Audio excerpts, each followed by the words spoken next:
Item H, nomination, election, and swearing in of District 7 and District 3 County Commissioners.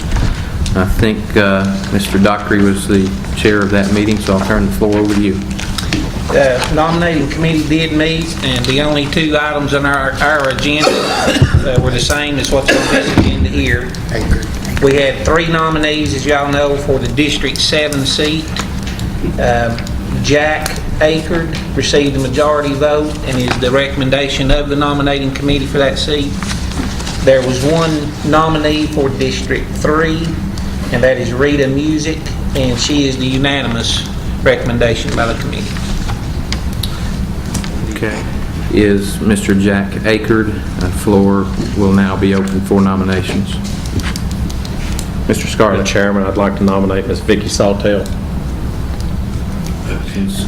Close. You have 3 names before you. The way we will do this is the way we always do it. We will have the clerk to call the roll. As he does, give the last name of the person you wish to vote, for which you wish to vote, and we will keep a tally of that. Speak to that. The floor is yours, Mr. Scarlett. My nomination is Ms. Vickie Sawtelle. She has ties for 6 generations here in East Tennessee and Tennessee. Her father was an All-American at UT, captain of the football team down there. Her son was #1 draft pick under Philip Fulmer. And Ms. Sawtelle chose to live in the area in District 7, call it home. She could have made many other places home. She is interested in the county commission, attends the school board meetings and the county commission meeting, ID meetings on a regular basis, even before seeking this seat. She has sponsored and planned events for the community and area. Rally for the Valley was historical festival for Quaker Valley, hot dog cookout for the school, and is currently working with Commissioner Solomon in seeking grants to improve Newmarket Park. She has her business experience includes executive and part owner of a multinational company headquartered in Michigan and Japan with offices in several other countries. When I've talked with her, I found her to be concerned with community and county issues. She does her research diligently and does her homework before making some judgments. She's got experience in the budget management, dealing with her own business rather than just a paycheck.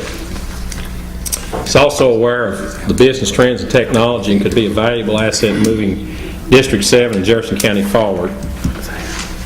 She has picked up the petition. I had heard some comments that said he wasn't going to run, but she says she is fully committed and intends to follow through with whatever it takes to seek the seat in November. Okay. Anybody else have any? I'd like to ask Mr. Akerd some questions, if you would, Mr. Jack, please. Third, I've heard a lot of talk lately, and you come to visit me over in Wheatfield the other day. I cut the combine off, and we had good talk over there, and I guess there's a lot of different talk going around. I'd like for you to help me clear some of that up, because me and you and my son was only 3 over in that conversation.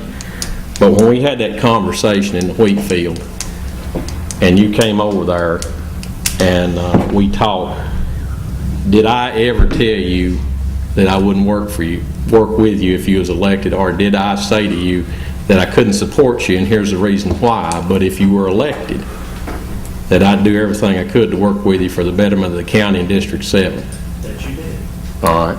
Mr. Akerd, could you step to that podium right there so we can get you on film and we can hear you too? And when we talked about that, one of the issues I had, me and you talked back and forth, I asked you about running, and did you tell me that the process it went through about running was that H.G. Arnold came to see you on behalf of Commissioner Beeler to ask you to run? Is that what you told me over in Wheatfield? H.G. Arnold came to me on his own, and then he went back to Mr. Beeler. And did I explain that what my problem was with that, and was I rude to you in any way? No. Okay. Other questions, comments? If If not, we will proceed to vote. Thank you, Mr. Turner. I'd like to ask Ms. Sawtelle a question. Yes, please. Yes. Ms. Sawtelle, thank you for being here. Thank you for what you do in the community. I have a significant question to ask you because being on the county commission requires you to have good judgment and not to be partial, not to have preordained decisions in your mind before you get here. Correct. To act on the benefit or for the betterment of your district. Sometimes whether or not it's what you agree to. It's what your constituents want or don't want, and vice versa.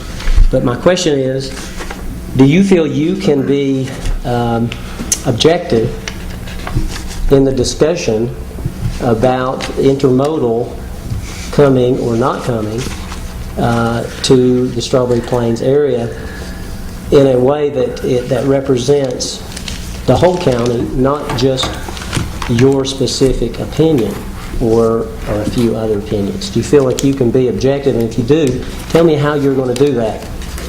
Unequivocally. I would like to clarify, thank you for asking the question so I have an opportunity to speak to the board and to the people in this room. I've been identified with someone who is anti-intermodal, anti-railroad. That has never been my position. None of us hold that position. Our position is that to think it through and let's find a logical and more appropriate location, that it's not located next to a school, endangering the lives of 350 young children, that it's not in the middle of 300 acres of Class 1 soil that is being productive. Can I be open-minded? Mr. Turner, I've run a business through hard work and tenacity. I have managed to work with a Japanese firm, to become partners with them, and I've been working with them for a very long time. And I'm proud to say that we're very successful. And I will tell you, you cannot work with an international company or an international group of people. We also have companies in the Nordic countries, Spain, Germany, France, England, and of course across all of North America, Canada, South America. When you're dealing with internationals, you must keep an open mind. Not only are there issues that you have to discuss to decide in terms of how to arrange or how to arrive at the best resolution to a business decision, but you have to be open-minded in terms of culture, the religious difference, eating differences, how we deal with.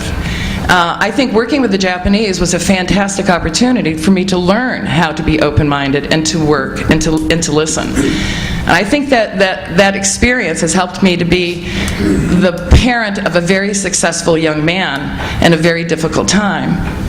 Yes, I can be open-minded, and I don't think that I've ever projected myself to anyone in this group, either speaking to you as the board or on an individual basis or socially. I've never told you that I am dead nuts against the intermodal. What I have said is that I've asked questions, I have asked for clarity in order to make those judgments that you're referring to. But you must have information, you must have transparency and clarity in order to make a good decision.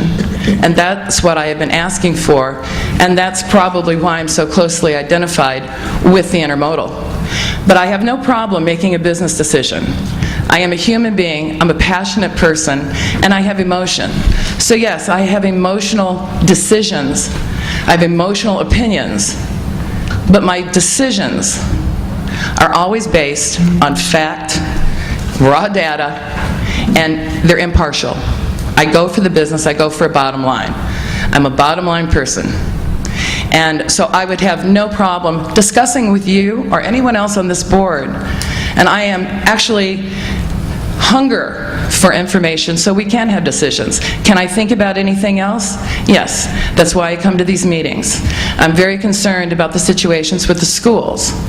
I'm actually more concerned about the bodies in the schools. This is me right now as a citizen.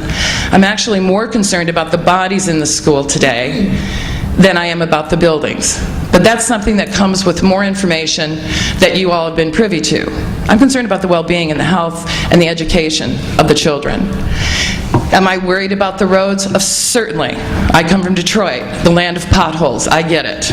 I get how they can be very costly and how they can be very expensive to maintain. There's not too many issues, Mr. Turner, that I haven't followed. Could I stand up here tonight and take an honest vote? Well, I think it would be a dishonest vote, because I don't have the information to make a true and justified vote. I think you have to be sitting in conversation and have the privilege of conversation and dialogue amongst board members. I'm just speaking to me. I think that you have to have more information to make a true vote, to make an honest vote. And I think that's what you're asking me. Can I vote honestly about issues? And I can, with information and with knowledge, on anything. On anything. And I don't have a problem making a decision, and I don't have a problem having a personal opinion. And I really would like the opportunity. I just want to say something to you. I really did pick this place because I think it is awesome, and I think it is special. Having said that, I've worked very hard to work within the community, to be a part of the community. I have right now, people are standing out here that, unsolicited by me, have gone all over the district in 6 and 7 and gotten signatures for my support standing up here tonight. I've made it a point to go out and meet people and say hello, and it has nothing to do with running for political office. I wanted to know my neighbors. I wanted to know what we could do. I love working with the Solomon family and taking care of the park. We want to make a beautiful park down there so the kids can play. I sponsor the hot dog roast for the Newmarket Elementary School. Encourage those teachers to stay together. I love it here.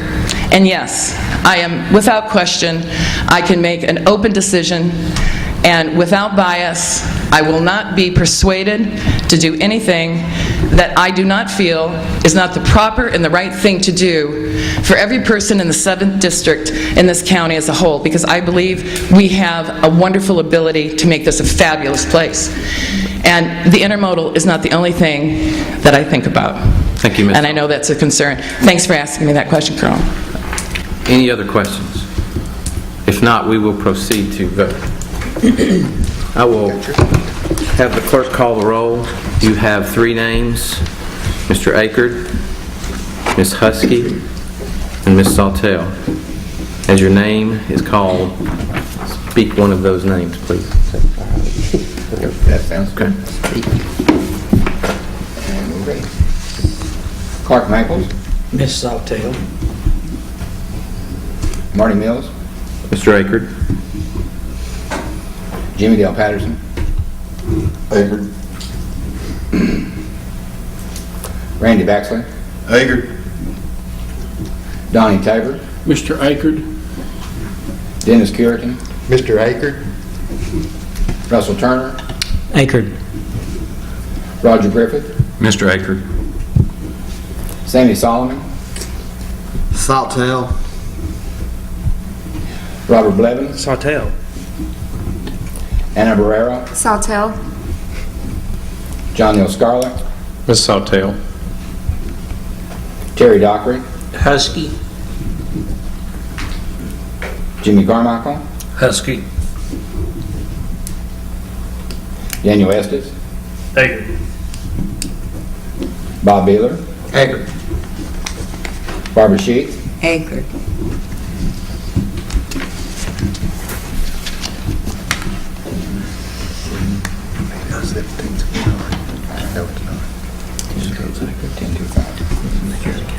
Okay, Mr. Akerd, you will take the seat in the 7th district. In a few minutes, we will swear. That's 10 votes if you need, 10 votes for Mr. Akerd, 2 for Ms. Husky, 5 for Ms. Sawtelle.